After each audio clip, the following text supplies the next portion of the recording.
شوربة الخضار من أخف الأكلات وصحية جدًا، وطبعًا عايزين نعملها صحية بنعرف، ولو عايزين نحط فيها حاجات بقى تبقى خلاص طبيعية زي بقية الأكلات بس خفيفة برضه بنقدر نعمل كده.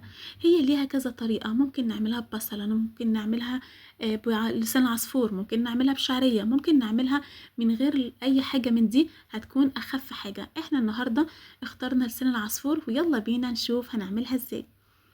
معايا دلوقتي هنقول نص كيلو من الكوسة، تمام، و4 جزرات زي ما احنا شايفين، و3 بطاطسات كبار وبطاطساية صغيرة. انا مش عاملة مقدار فيها، لا يعني كل واحد على حسب هو عايز قد ايه.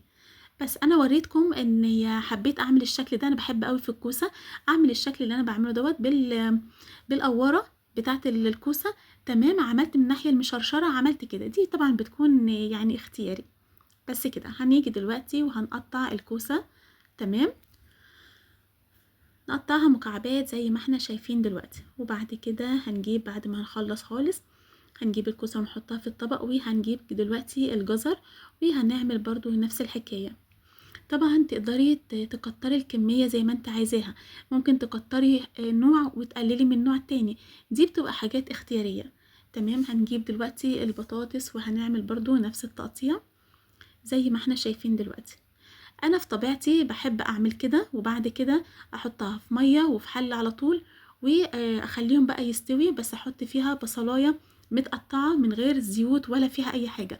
بس النهارده حبيت ان انا نجرب موضوع لسان العصفور، وبصراحه انا اول مره كنت اجربها وبجد لقيتها طعمها حلو جدا جدا. انا جبت دلوقتي الحله وحطيت فيها معلقتين من الزيت زي ما احنا شايفين، انا اول مره اعمل الطريقه دي بس لقيتها حلوه، وجبت لسان العصفور زي ما احنا شايفين برضو الكميات اللي احنا عايزينها.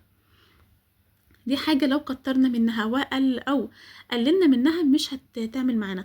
دي بقى حطيت بسله، ولو عندنا فاصوليا كمان نحط.